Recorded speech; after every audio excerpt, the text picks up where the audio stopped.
Hello सांग मैंने केमिति अछंती आशा करछि समस्ते बहुत भलरे थिबे। आपण समस्तंकु मो तरफ जय गुरु ठाकुर डाकुछि आपण भलरे रुहंतु सुस्थरे रुहंतु आपणकर पूरा दिनटी मंगलमय हो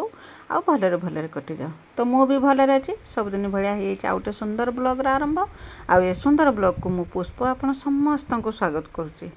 तो आज ब्लॉगटा जो मु स्टार्ट कर समय हो गलानी पाखापाखि दिन 2टा पाखापाखि हो सकाल काम दाम सब सरी खियापिया भी आमर सब सरी आज करना रोसई करी कहीं आज जेहेतु हांडी धुआ से कि आज रोसई करी छुआ दी जन ना ये खाइबा गोटे मंदिर पाखे से आम महादेव मंदिर पाखे छुआ दी जन से जाइला बाबा मो दी जन करना पखाड़ खाई खियापिया सरला गलन मिकिले आसिक शुई पड़ते बाबा रागिले जेरकम से जाकि करना गाधे आसिले। तो आमर भी खियापिया सब सरी सरी देकी मु चाउल बतुरे बतुरे करना टे मेले माने टे पानी निगिड़ी ने करना चूना कुटिया कि कहीं राति रज रज पूर्व तो सब किसी प्रस्तुति करके रखा पड़ो कि आज सकाळ बेला किसी वीडियो बनई कहीं सकाଳେ बहुत सारा काम जाइए बाड़ी रे तो आमको 9टा सकाळ 9टा पर्यंत नागी बाड़ी रे काम करने कि बाड़ी रे काम सारिकी आसला पुणी सकाळ बेला रंधा बड़ा खियापिया जो रंधा बड़ा करना रुटी तरकारी बनई रंधा बड़ा खियापिया सब सरला बासन कुसन धुआ धुई करके आसिक मुझे रेस्ट नहीं दीपर कि पुणी रांधि पखाड़ खाइबा जेहेतु आम दीज जहाँ भी हो आम तो किसी रांधिकी खाइबा ना खाइबानी तो डालमा बनई सकाଳେ रुटी सांगर खाई आना दीपर जेहेतु पखाड़ खाइबा ताकि भी किसी बनईकि आम दीज खाई से बेसी किसी वीडियो बनई पार्थिनी आउे बेसी वीडियो बनईदेला कौन हो मो मोबाइल स्टोरेज भी भर्ती हो तापर करना लंबा वीडियो भी हो सब प्रकार असुविधा जेहेतु हो सब माने समस्त सुविधा को आखिरे रखिकी छोट वीडियोटे बनाऊे तापर करना चूना कुटी उठी मुझे बेलू करना प्रेसर कुकर आज जाऊ चकुड़ी गुड़ेमी से कि प्रेसर कुकर बसई देथिनी जाऊ भी ऑलरेडी मु बसई देथिनी जते बेले दीपर रोसई करथुनी जो खाइबा पई कि तरकारी पत्तर जे रांधुथुनी से समय करना मु जाऊ बसई देथिनी जाऊ भी मोर हेकी रेडी हेतला ताको उल्हे देथिनी सेटा ठंडा हला परे ततरे करना मु होची चूना गुड़ेमी माने पिठो गुड़े देमी काली हमर पिठा हबो तापरे चूना कुट सारा पर तो बाबा बाहर करना बड़ ननद घर को जावाई कि रज भार नहीं कि तो मत कहले चल मोर भी टे कम थिला मार्केट तो से कहले चल मु जाऊँगी एकाले कम सरी देकी आसबे तो तापर करना बाबा मो दीजन जाइए जाइए घर पाखे बेसी समय रही गोटे घंटा भितर पलि आसते घर पाखे होकर जो मार्केट जे कम थिला घंटे 1.5 घंटा नागी तो आम घर को पलि आसते आसी घर पाखे पहुँचला बेलू माने पुणी बेला उल्लो कम सब थिला तो बाबा आसिकी करना पवन देकी लुगा खसी पड़ता बाबा जाकि लुगा तोलिकी आनले मुझे करना आसती घर द्वार झाड़ू करने कि तो चूना कुटिकी तो रखिदी जाऊ करी तो रखिदी खाली घर द्वार सफा करिया कामटा बाकी थिला किचन सफा हम घर सब पोछा जी ये सब कमटा बाकी थी सकाळ बेला करदे होता तो बाबा कहले सकाळ बेला करना एक तो काम कले जाकि बाड़ीर तापर थका होगा दीपर खाई पी सारा चूना फुना कुटाकुटी ये रकम काम दाम घर सब मु माने झाड़ाझुड़ी करके परिष्कार करदे सोफा जे अच्छी ताकू सब बाहर करके भल रकम सब खरका पुरका काम तो बाबा को अवश्य टे रेस्ट मिलना कि मत बिल्कुल भी रेस्ट मिलती मु सब कम नागी 2टा जाक घर ताकू सब परिष्कार करके माने खरका पुरका कर आनी सब घर सब सफासफी करदे खाली पुछाटा बाकी थिला तो बाबा तांकर आसी करना संज देले मुझे खरका पुरका करदेकी सब कम सरेदेनी बाबा तांकर लुगापटा धोईकी संध्या देले मु एपटर पलि आसनी करना चूना गुड़िया कि पिठ माने गुड़े ने काली सकाळे फुलिबो पिठा हम तो जाऊ करके रखी जाऊ भी ठंडा होता सागर पिठ चूना भी गुड़ेदेनी तो चकुड़ी पिठा कि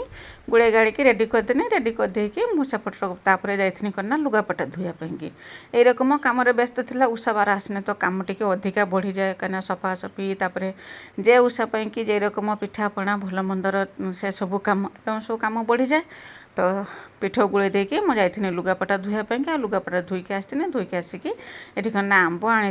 तो छुआर फरमाइश थी करना मुझे करना अलसो आचार करदे अलसो आचार माने आंबटा को सुखेकी आचार बनाए तो छुआर फरमाइश थी जे ना आज अलसो आचार नहीं आज करना कंचा आचार बनइब जेरकम कि मार्केट बिक्री हुए मीठा खटा मीठा नागुथब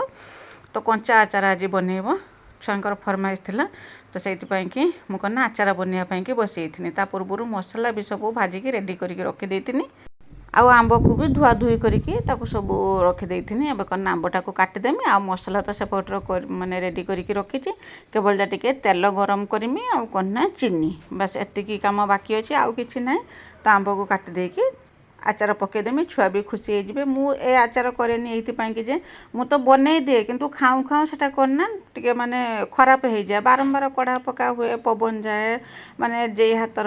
माने काढ़ी आण उदा हाथ में बाहर कर आनती पुणी उदा चामच भी ता देहर मारी दिंती तो से मु ए आचार करूथुनी भाभी एथर ए आचार करमी जहाँ भी करमी सब सुखुला आचार करमी सेटा करना वर्ष वर्ष धरिकी रहिबो तो से आचार करमी बोली भाभी किंतु छुआंकर फरमाइश ना से आचार तो एत बनैलणी एथर करना ये कंचा आचारटा बनाओ यहीटा को आम कंचा आचार बोलिकी कहू आउ जेटा अलसुआ सुखैकी रखी था सेटा करना सुखा आचार बोलिकी कही था माने अलसुआ आचार बोलिकी कही था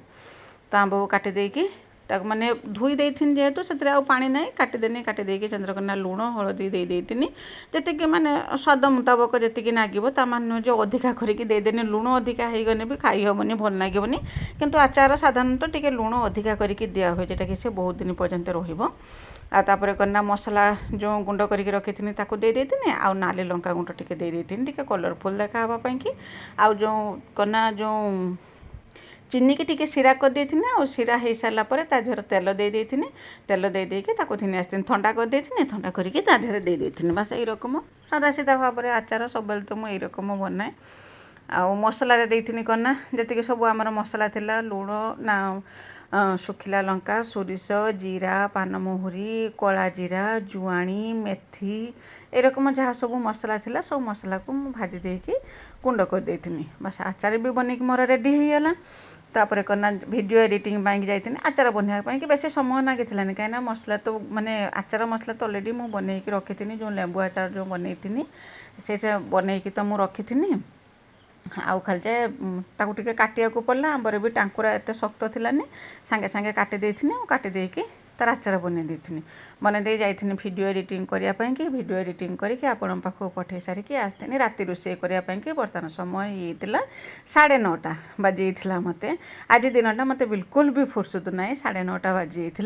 तो आसिकना रुटी तरकारी बनई देथिनी बनईकी सांगे सांगे समस्त डाकिकी देथिनी खायापाई कि तापर करना नागेथि मो कमर बासन कुसन सब टियल पाखर पकई देकी आ मु पळि आसिनी किचेन सफा करने कि मु एपटर किचेन सफा करनी बाबा कौन करथिले ना घर द्वार सब पुछि देथिले एत बेले के जाइए सब कम सरला समय केतटा हेलानी देखिए देखिए समय हेलानी 11:45 12टा पाखापाखि सबू कम मोर सरी किचेन पोछा ठू आरंभ करके किचेनटा पूरा सफा करके खियापिया सरला पर बासन कुसन धुआ धुई घर पोछा जी सबू कम थिला सबू कम सरी देछि आ किछि काम नाही जे पिठौ तो कुटी गुड़े देछि आज पूरा पूरा व्यस्त भितर दिनटा कटिगला जो कि ये सब कम मोर रहीगला जे राति कि रहीगला भाभी तो दिन बेला किचेनटा सफा करदेम बोलिकी माने देखला बेलू दिन बेला आ समय हेलानी ना घर पोछीगला किछि करी हेलानी आ संध्या बेल तो मोर वीडियो एडिटिंग काम रहिला तापर आ अलगा काम भी सब रहिला सब काम सरी सारा बेलू 9टा बाजीगला आ 9टा बेले आसिकी रोषेबास काम सरेकी तापर जाइकी खियापिया कर सारा पर काम आरंभ है तो आरंभ है असली कम आशा बार हेने तो कम सब बढ़ी जाए आपण मैंने जानते 12टा हेलानी निद बहुत जोर से नागिलानी राति आसिकी 12टा पुणी केतबेले सकाळे शीघ्र आउरी उठिया को पड़ियो राति 12टा हेलानी माने मुंड बिंधिलानी बहुत जोर से मुंड बिंधिलानी कहीं सकाळ उठिला बेले उठू बाड़ीर सकाळ बेलाटा पूरा आमर बाड़ी रे जाइए बाड़ी रे काम करथुले हाथर कला नागी कढ़ा माजुथुनी आउ माने जो बाबा 2-3 दिन थिलेनी घर पाखर आउ भी एकला भी बाड़ीर काम करने भल लगे से कि सकाळ पूरा सकाळटा आमर 10टा पर्यंत बाड़ीर काम नागी 10टा बेले आसिकी करना रुटी तरकारी बनईकी निजे खाई समस्त देथि खायापाई कि आउ दीपर आज रोषे तो है ना दीपर करना पखाड़ा खाई जो रोषेबास किसी है ना पुणी तापर सबू घर एठी जो जो जेहेतु राति पाइने रज तो घर द्वार सफा ସଫାସଫି କରିବାକୁ ପଡ଼ିବ। ତ ସୋଫା କତରୁ ଆରମ୍ଭ କରିକି ସବୁ ଘର ସବୁ ସଫା କରିଥିନି। ସଫା କରିସାରିକି ମାନେ ସକାଳ ଖିଆପିଆ କଲା ବେଳକୁ ହେଇଯାଇଥିଲା ଦିନ ଗୋଟେ, ମାନେ ଦ୍ୱିପହରେ ଖିଆପିଆ ହେଲା, ମାନେ ଖାଇଲା ବେଳକୁ 1 ବାଜି ଯାଇଥିଲା। ତାପରେ ଖିଆପିଆ ସରିଲା, ଚୁନା କୁଟା, ପୁଣି ରହିଲା ଚୁନା କୁଟା, ଚାଉଳ ପାଣିରେ ବତୁରେଇଥିନି, ଚୁନା କୁଟା କତରୁ ଆରମ୍ଭ କରି ସବୁ କାମ, ମାନେ ଆଜି ସବୁ କାମ ଯେରକମ ଥିଲା। ତାରି ଭିତରେ ବି ସମୟ ବାହାର କରିକି ଯାଇଥିନି କନା ଟିକେ, ବାବା ଗଲେ ନଣନ୍ଦ ଘରକୁ, ମୋର ଟିକେ କାମ ଥିଲା ମାର୍କେଟରେ, ସେଠିକି ବି ଟିକେ ଯାଇଥିଲେ, ବଜାର ଯେଉଁ କାମ ଥିଲା। କାମ ତ କିଛି ହେଇପାରିଲାନି, ଖାଲି ଯାଇକି ମାନେ ଫେରିକି ଆସିଲେ, କିଛି କାମ ହେଇପାରିଲାନି ଯେ କାମରେ ଯାଇଥିଲେ। ଆଉ ସେଠୁ ଆସିକି ପହଞ୍ଚିଲା ବେଳକୁ ସନ୍ଧ୍ୟା ବାଜିଲା। ସନ୍ଧ୍ୟା ବାଜିଲା ପରେ କାମ ଏତେ ବ୍ୟସ୍ତ ଭିତରେ ଦିନଟା ଆଜି କଟିଗଲା ଯେ ମାନେ ଗୋଟେ ସେକେଣ୍ଡ, ଏମିତି ତ କାମ ଦାମ ସରେଇକି ଦ୍ୱିପହରେ ଯାହା ହଉ ଅଧଘଣ୍ଟେ ଘଣ୍ଟେ ରେଷ୍ଟ ମିଳେ, ଆଜି କିନ୍ତୁ ସେଇ ଅଧଘଣ୍ଟେ ଘଣ୍ଟେ ବି ରେଷ୍ଟ ନାହିଁ। ଯେ ସବୁ ସଫାସଫି କରିସାରିଲା ବେଳକୁ ଏତିକି ସମୟ ବାଜିଗଲା। ତ ରାତି 12ଟା ହେଇଗଲା, ମାନେ ଉଠିଲିଣି ତ 4:30 ରାତିରୁ, ପୁଣି ଆସିକି ରାତି 12ଟା ହେଇଗଲା। ତ ସମସ୍ତେ ଶୋଇଲେଣି, ଅପେକ୍ଷା, ମାନେ ମୋତେ ବି ଅପେକ୍ଷା କରିଥିଲେ କାମ ସରିଲେ ଯାଇକି ଶୋଇବା ପାଇଁକି, କିନ୍ତୁ ଯେହେତୁ ମୋର ଲେଟ୍ ହେଲା ତ ଗଲେନି ଶୋଇବା ପାଇଁକି। ତ ଏବେ ମୁଁ ଯାଉଛି, ତ ରାତି ପାଇନେ ଯାଇକି ଆପଣଙ୍କ ସାଙ୍ଗରେ ଦେଖା ହେବ। ତ ଆଜି ଭିଡ଼ିଓଟି ଏଇଠି ଏଣ୍ଡ କରିଦେଉଛି। ଆଜି ବି ବେଶୀ କିଛି, ମାନେ ଏତେ କାମ ବ୍ୟସ୍ତ ଭିତରେ ଭିଡ଼ିଓ ବି ମୁଁ ବନେଇ ପାରିଲିନି, କାହିଁକିନା କାମ ତ ନାଗିଛି, ଆଉ ମାନେ ଭିଡ଼ିଓ ବନେଇବା କଥା ମନେ ମାନେ କେତେ ଶୀଘ୍ର କାମ ସରେଇମି ସେୟା ଭାବିକି ଆଉ ଭିଡ଼ିଓ ବି ଆଉ ଏତେ ଭଲ ମୁଁ ବନେଇ ପାରିନାହିଁ। ଯାହା ଛୋଟିଆ ମୋଟିଆ ଟିକେ କରିକି ଭିଡ଼ିଓ ବନେଇଛି, ଆଉ ସେରକମ ବି କିଛି ବେଶୀ କିଛି ଭିଡ଼ିଓ ମୁଁ ବନେଇ ପାରିନାହିଁ, ବହୁତ ବ୍ୟସ୍ତ ଥିନି। ଆଉ ସେଇଥିପାଇଁକି ତ ଯାହା ହଉ, ତ ଆଜି ପାଇଁ ରହୁଛି। ଆସନ୍ତାକାଲି ଭେଟ ହେବ। ଆଉ ଆସନ୍ତାକାଲି ମାନେ ରାତିଟା, ମାନେ 12ଟା ତ ହେଇଗଲାଣି, ଆଉ କେତେ ଘଣ୍ଟା ପରେ ଆସିଯିବ ଆମ ଓଡ଼ିଆଙ୍କର ମାନେ ମୁଖ୍ୟ ପର୍ବ ଯେଇଟା କୁହନ୍ତି ରଜ ପର୍ବ। ତ ଯାଉଛି, ଆସନ୍ତାକାଲି ଆପଣଙ୍କ ସାଙ୍ଗରେ ଭେଟ ହେବ। Bye bye. ତ ତାପରେ ଆସିକି ମୁଁ ଦେଖେ ତ ଛୁଆ ତାଙ୍କର ଶୋଇନାହାନ୍ତି। ମିକିଲ ତ ଶୋଇଯାଇଥିଲା, ଆଉ ଆମ ଝିଅ ପୁଅ 2 ଜଣ ଶୋଇଥିଲେନି। ମୁଁ ତାଙ୍କୁ କହୁଥିଲି ଶୀଘ୍ର ଶୋଇପଡ଼, ପୁଣି ସକାଳେ ଉଠିକି ଠାକୁରଙ୍କ ପାଖକୁ ଯିବାକୁ ପଡ଼ିବ। ତ ମୋ କଥା ମାନିକି ସେ ଶୋଇପଡ଼ିଥିଲେ, ମୁଁ ତ ଯାଇକି ଶୋଇଥିଲି। ତ ଆଶା କରୁଛି ଭିଡ଼ିଓଟି ଆପଣଙ୍କୁ ପସନ୍ଦ ଆସିଥିବ। ଆଉ ଗଲା ଭିଡ଼ିଓରେ କନା ବିଜୟଲକ୍ଷ୍ମୀ ଦିଦି, ଗ୍ରେଟ୍ କଟକ ଭାଇ, ସମସ୍ତେ 2 ଜଣ ବହୁତ ସୁନ୍ଦର କମେଣ୍ଟ ଲେଖିଛନ୍ତି। ଆଉ ମୋ ଭିଡ଼ିଓ ମାନେ ଗଲାକାଲି ଭିଡ଼ିଓ ମୋର କେହି ଦେଖିନାହାନ୍ତି, କାହିଁକିନା ମୁଁ ଜାଣିପାରୁଛି ରଜ ପାଇଁକି ସମସ୍ତେ ବ୍ୟସ୍ତରେ ଅଛନ୍ତି ବୋଧେ, ସେଇଥିପାଇଁକି ମୋ ଭିଡ଼ିଓ କେହି ଦେଖିନାହାନ୍ତି। ଆଉ ଏ ଭିଡ଼ିଓଟି ଆପଣଙ୍କୁ ପସନ୍ଦ ଆସିବ ବୋଲିକି ମୁଁ ଆଶା କରୁଛି। ଯଦି ପସନ୍ଦ ଆସିବ ଭିଡ଼ିଓକୁ ଲାଇକ୍ ଟିକେ କରିଦେବେ। ତ ରହୁଛି, ବାଏ ବାଏ।